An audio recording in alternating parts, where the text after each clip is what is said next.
দীর্ঘদিন পর বিধানসভায় দিলীপ ঘোষ। বিরোধী দলনেতা শুভেন্দু অধিকারীর ঘরে দিলীপ ঘোষ। শুভেন্দুর আমন্ত্রণেই বিধানসভায় বিজেপি নেতা। বিরোধী দলনেতার ঘরে জন্মদিন পালন দিলীপ ঘোষের ছবিটা দেখুন একবার। দিলীপ ঘোষকে পুষ্পস্তবক দিয়ে উত্তরীয় পরিয়ে দেন শুভেন্দু অধিকারী, মিষ্টিও খাইয়ে দেন। শুভেন্দু দিলীপ দূরত্বের জল্পনার মধ্যেই কি তাহলে নতুন কোনো সমীকরণ? আজ জন্মদিনে দিলীপ ঘোষকে লড়াকু নেতা বলে শুভেচ্ছা লকেটেরও।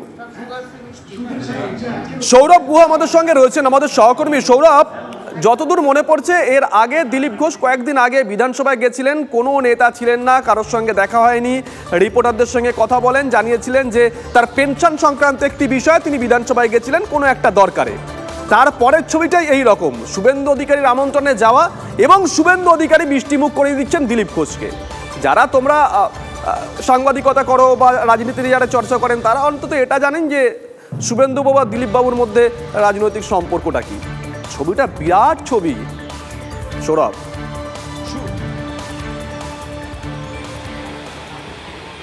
শুভেন্দু অধিকারী এবং দিলীপ ঘোষের মধ্যে সম্পর্কের দূরত্ব নিয়ে যখন বিজেপির রাজনীতি নিয়ে রাজ্য রাজনীতিতে চর্চা তুঙ্গে, সেই সময়ে বিধানসভায় শুভেন্দু অধিকারীর আমন্ত্রণে শুভেন্দু অধিকারীর ঘরে বসে রয়েছেন দিলীপ ঘোষ।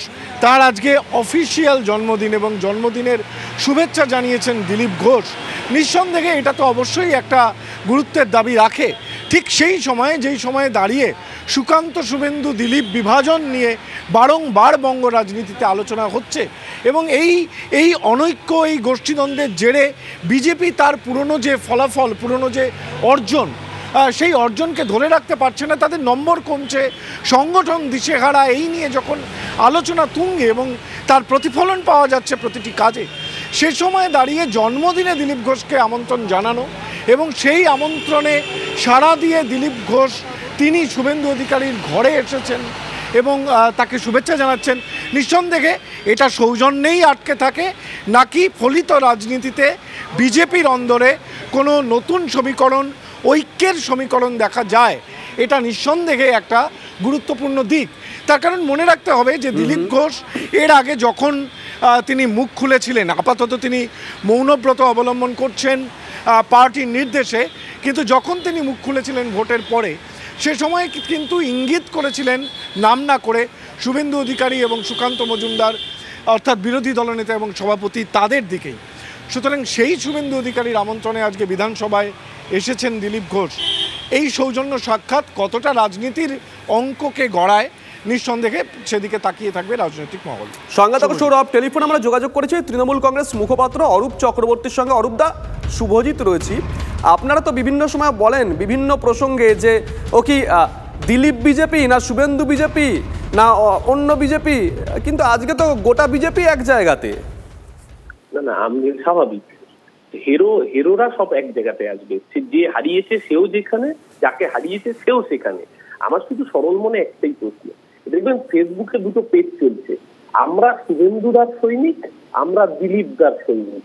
ওই দিলীপদার সৈনিকরা শুভেন্দুদার সৈনিকদের উদ্দেশ্যে যে চোখা চোখা বাক্যবান নিক্ষেপ করেছেন এবং সেখানে পরিষ্কার বলেছেন, বা দিলীপ ঘোষ আপনাদের ক্যামেরা ফুটেজে আছে, টিভি9 বারবার দেখিয়েছে, দিলীপ ঘোষ যে কথাগুলো বলেছে যে দিলীপ ঘোষকে ইচ্ছা করে ষড়যন্ত্র করে হারানো হয়েছে, বাঘের বাচ্চাকে হারানোর জন্য এই কাজ করা হয়েছে, সেই শব্দগুলো কি মিশে যাচ্ছে না মিটে যাচ্ছে?